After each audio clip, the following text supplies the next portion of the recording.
We now have with us Mount Dora Christian Academy's first female athletic director, Megan Ziegelhofer. Thank you for coming on the show, Megan. Thank you for having us, Kyle. Oh, it's awesome to have you guys here. I wanted to talk a little bit about you being the first female athletic director. What did you do before coming to Mount Dora Christian Academy, and how has it been coming to the school? And Coach Tackett told us a great many things about you. So can you give us your background? So I'm heading into my 9th year at working at Mount Dora Christian Academy. When I started there, I worked in elementary PE and coached softball and helped out with female athletics. So I was the assistant athletic director under Jim Nichols.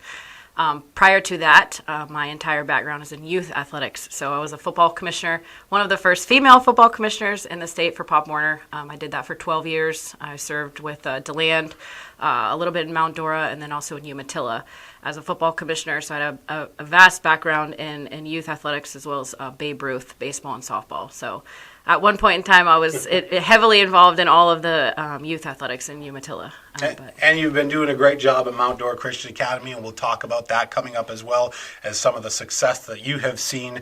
You went to St. Petersburg College to become a mortician, actually. Fun fact. Yeah, can you tell us what led you down that path, and now you're doing something totally different? So my degree is actually in psychology, but I originally started out, I wanted to be a doctor. I was in the first inaugural graduating class of Seminole High School's Health Academy. So I wanted to be a doctor, and I played college softball. And so about in my second year of college, I realized that I probably didn't want to do that. I really liked working with kids, but I really liked the science aspect. So I went to mortuary school. And what was that like? Awesome. When I get old and I retire, I'm going to do that. No. But the impact that I make on students was a lot more rewarding, and so I decided to go down that path. So I got a degree in psychology, and then I've continued my education. My husband says I'm a career student. I just continue to go back to school and back to school. Right now I'm going to work on my master in athletic administration. Oh, good for you. Good for you. You got a lot of good things going on, of course, here at Mount Dora Christian Academy. You graduated as well from Kaiser University, was it, with your psychology degree? What's it like working at Mount Dora Christian Academy? When you first came on, what were some of the goals that you had in mind for the academy when you first came in? So some goals that I had, consistency. Getting our kids in front of the spotlight. We have a lot of amazing human beings, not just athletes, but just great kids, and getting them the recognition that they deserve, and that all of our kids in Lake and Sumter County deserve. And I appreciate you for picking up that torch and taking it, because we're not a big public school in Orange County, and so our kids get missed a lot, not just our kids, but all of the kids. And you've done a really great job at highlighting our Lake and Sumter student athletes, so we're excited for that. But some other goals are the push from parents, from kids, is post-secondary placement. They want to play sports at the next level. And so that is about 50% of my job, is working with these families, with these coaches, with these students to prepare them for what it looks like. As early as 8th grade, if they're interested in playing at the next level, we start looking at what that looks like for them. Teaching them about core GPA, teaching them about test scores, giving them realistic goals on what they can do, both academically and athletically, and then putting that plan into fruition. You pour your heart and soul into a lot of these kids, and for a lot of people that don't know Megan, she goes the extra mile for all of these kids. She wants to see them succeed. What makes you so drawn to these kids to want to see them succeed? Because it seems like you go further than almost anybody else as far as trying to make them succeed and get them to the next level and make them live out their dreams. I'm blessed to have the job that I do at Mount Dora Christian Academy, because we're not bound by, the public rules and things like that. Like, we're able to invest in our students from all different aspects, spiritually, mentally, physically, emotionally, and developing them as a whole student athlete, not just as an athlete or not just as a student. We're a much smaller environment, and it's just a passion that I have. And it's like Coach Tackett mentioned earlier, like getting that phone call from that kid that's at the next level succeeding. It's awesome. Those kids come back every summer, and they spend their whole summer working out on our campus, and we're one of the first places they stop. So that and the follow through. I have kids that are now having their own families, and it's just, it's really neat. Yeah. It's really neat. That's really neat, and that's what Coach Tackett said. I mean, just the fact that it's a community. He loves the community, and I think that you have been drawn to the community here as well. And the community sports has seemed to be rising the last couple of years. Everybody seems to want to get their kids into Mount Dora Christian Academy.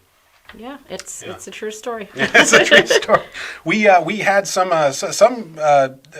D1 college kids recently. This past year, Colin Priest, he ended up going to Michigan.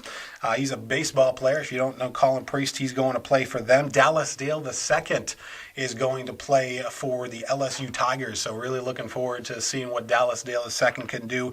Owen Draves just committed to Army.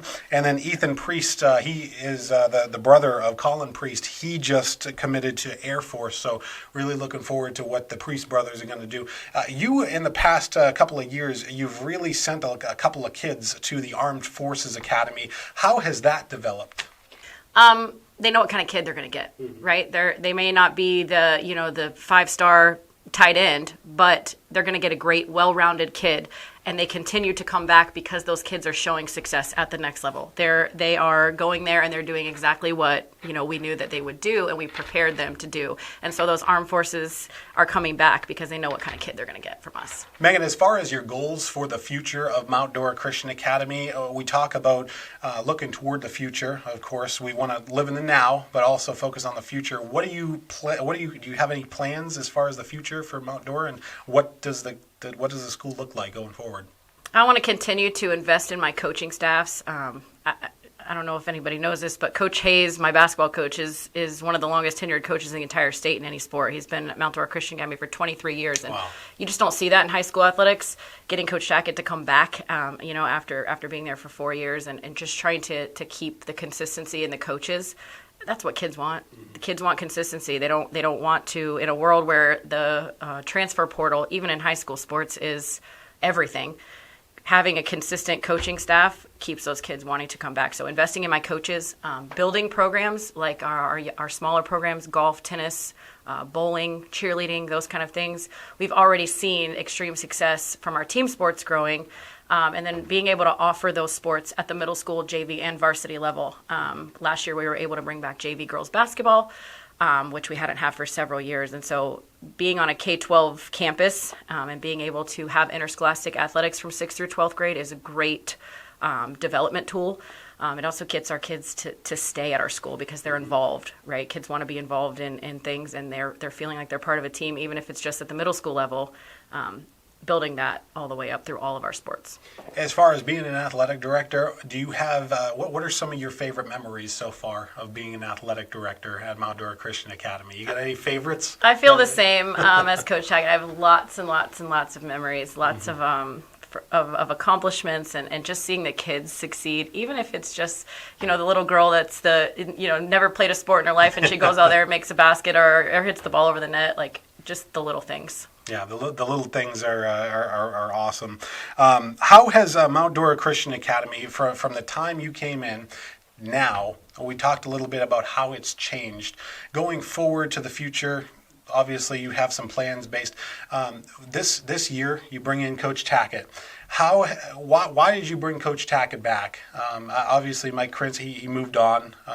What is the value of having a coach like Coach Tackett here? Coach Tackett and I have very aligned ideas of what it means to be in a child's life, right? So we want them to be a great athlete, but we want them to be a great person. When they leave our campus, we want them to grow up and be a good wife, a good husband, a good person, a good boss, a good employee, and bringing him back culturally. Football sets the tone for the school year, period. It just is what it is. The football season sets the tone, and the tone on our campus has been set.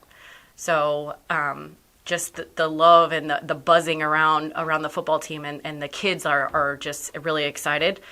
He's very relational. And if he tells you he loves you, he means it. And that may mean that, there needs to be a consequence for something that you've done wrong, but that's what love is about. And he preaches family, and I feel like we are a family. What is it about the Christian school? A lot of people that go to public school, Christian school, might be a little bit different than public school. Can you tell us the difference really between a Christian program and a public school system and how they relate to each other?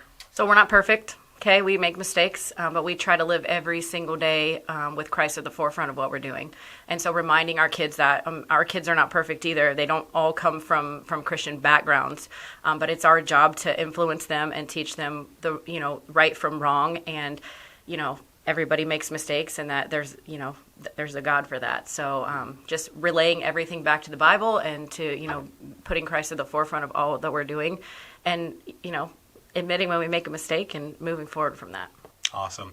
Well, Megan, I want to thank you for coming on the program today. That's about all the time we have for today.